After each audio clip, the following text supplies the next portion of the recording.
โอเคตัวเลือกครับมาเขียวไว้ดีผังน้ำดีหนึ่งครับเนาะก็เป็นผังน้ำมีสังในกำพุงครับเนาะเป็นน้ำผังในกำพุงครับเป็นน้ำดีเมืองเพียนนะครับเนาะเขามาหลายอินก็เดือดร้อนใหม่นะครับเนาะ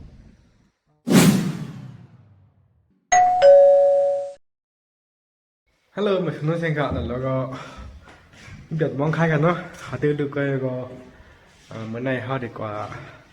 เรียนได้หน้าครับเนาะหากว่าหาพักยืนนั่งเขียวครับหันป้าก็พักนั่งกันเนาะแต่แล้วก็เดือดร้อนใครครับเดี๋ยวก็สมบูรณ์ออกน้ำครับเนาะเนี่ยบัวทองอ่ะก็ดูกันค่ะเด็กชุกน้ำก็กินข้าวแล้วก็เอากากันเนาะโอเคนายก็สุดยอดงามกันเนาะคำว่าแห้งพงดื่มซังซังพงเองเขากินข้าวก็เขากากันเนาะโอเคตัวต้นนะครับเนาะเขาหลุดก้อยค่ะแต่แล้วก็เดมิซี่มองค่ายค่ะเนาะอังกาเดมเจ้าก็เป็นกาค่ะเนาะแต่เล็บก็ไม่เนาะกินข้าวในเย้าก็ให้การอินค่ะเนาะแต่แล้วก็มิซี่มองค่ายค่ะเล็บไม่ดีผังน้ำดีหนึ่งค่ะเนาะก็เป็นผังน้ำมีสังในกำพุงค่ะเนาะเป็นน้ำผังในกำพุงค่ะเป็นน้ำดีเมืองเพียนนะครับเนาะเขามาหลายอินก็เดือดร้อนใหม่นะครับเนาะประมาณ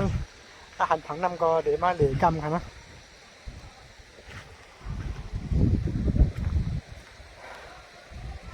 มันก็ใครกับผังปุ้นค่ะเนาะนี่ก็ใครขาที่กุนกันเนาะนี่มีคนคำกับมือจ้างคำทั้งคำมาคาวังดึกวะนะมีคนคำกับมันดึกค่ะคนเล่นใกล้ค่ะเนาะนำใครเขาดึกคำพัดคำเลยก็รายการดีครับนะเป็นนี่ก็คำกันนะชัดชัดดีนะครับ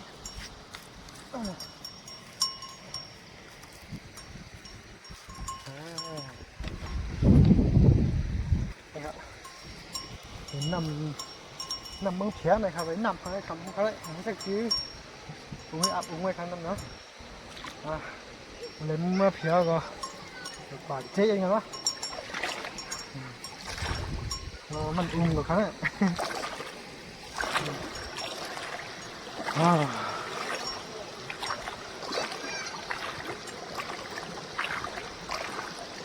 ใครร้องดึกไว้คำพัดคำมาเหมือนจ้าโอ้เขาแถวที่ไหนครับเนาะเหมือนจ้ามาหาพักเย็นนั่งเคี้ยวเขาเนี่ยอย่างเงี้ยกันมาเหลือที่ไหนก็แก่นะก็หันก็จะเอามือครับพักในคันนะนี่ก็กระดิ่งเลยครับนะขันในแถวที่เจ้าในก็จะมี3 ปีแล้วเนาะ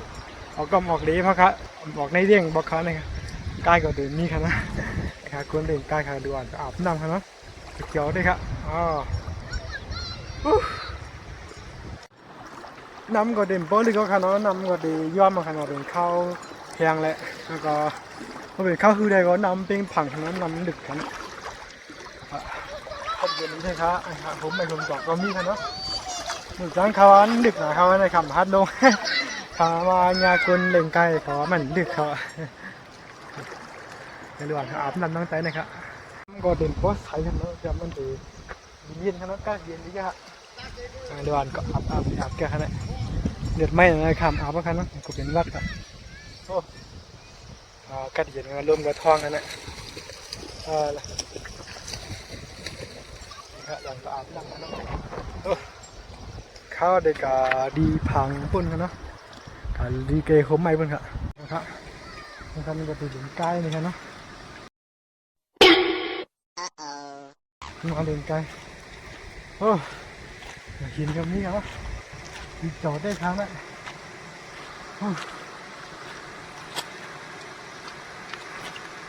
ว่าเขาคือในก็จะในโคมมดกันเนาะจะเดินนำมดกันนะโอเค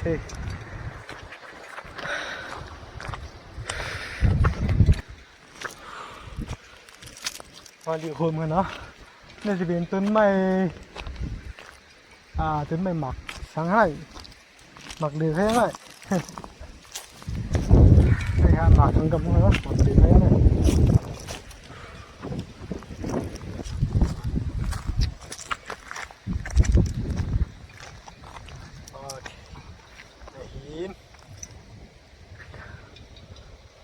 เขาที่จะไหนก็หึงน้าค่ะเนาะด้วยค่ะ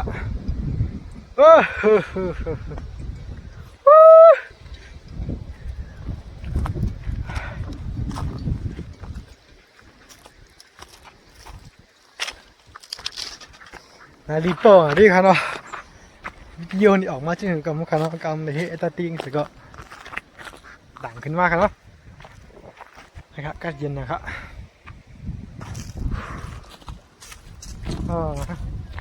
เอาหรือเย็นกันเลยครับเนาะด้วยครับเขาออกกันลมเย็นยาวก็ขึ้นเด็กก็หาพักกันเนาะ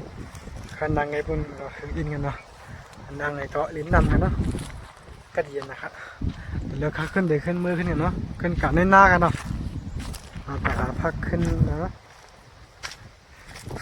ร่มกระท้องนะครับเขากำเหมือนกันเนาะแล้วก็เท่าได้หน้ากันเนาะนะครับเขาถึงมาหาพักในหน้าในกันเนาะเดี๋ยวจะหาพักหนักให้ครับหาพักสังฮะเดี๋ยวก็ไม่นะดูเพื่อนกันมาเนาะถึงหน้าเขานะแล้วก็มีหนึ่งมองครับมองข้าวครับตีเป็นท้องแหลดแขนครับเดี๋ยวผมก็ตีมาแต่ก็ไม่เพื่อนครับแล้วก็พักดอกก็หาครับนี่พักดอกก็พักดอกครับไปให้นะครับพักดอกไม่น่าครับเนาะ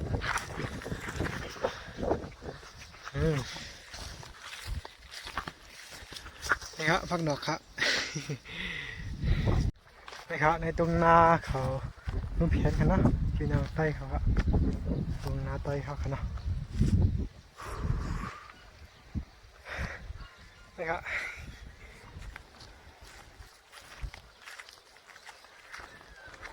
ใส่ซ้ำสายกันเนาะตีกันนะครับเนาะกินไม่เพื่อนดีกับพวกลีคันเนาะครับตรงหน้าครับทางนี้เลยครับนี่ครับพักดอกกันเนาะน้ำเลยครับ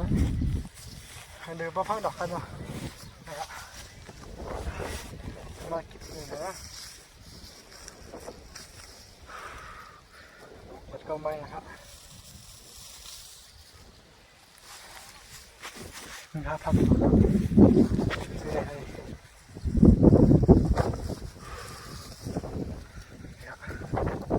ไปเพื่อนเลยเอาไงอีกครับ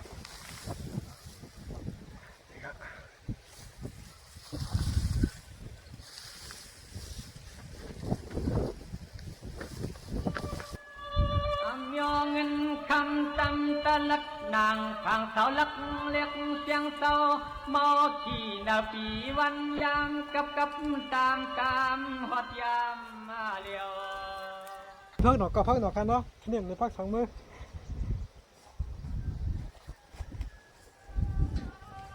โลกาเมาตีโลกยายองวันทองหายับตาไผ่ใส่บางกูลองเอากำมันปอหือพันยุบมาเงียว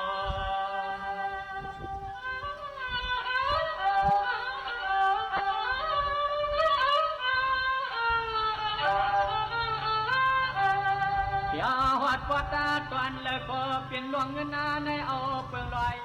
ผัดยันเนื้อยานเธ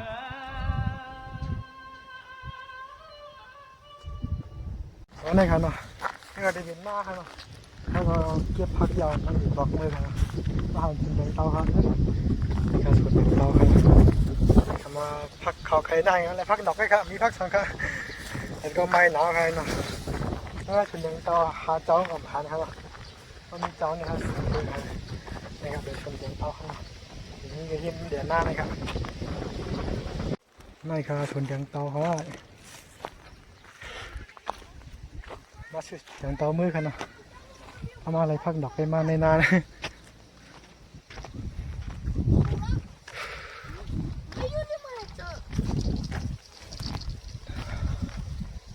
ชนอย่างเตาค่ะ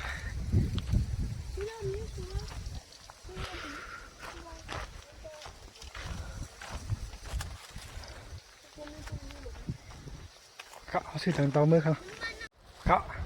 เขาเดินมืดกันเนาะเราเลยมืดอย่างเตาเลยพักดอกกันเนาะอย่างเตาเลยเสียวครับพักดอกได้หาห้องกุ้ยกันเนาะในหน้ากันเนาะเขาได้บอกเบิร์นเขาเดือดไม่หนาวกันเนาะวิดีโอคุณนับสังเกตชอบกันครับบ๊ายบายมือกันครับ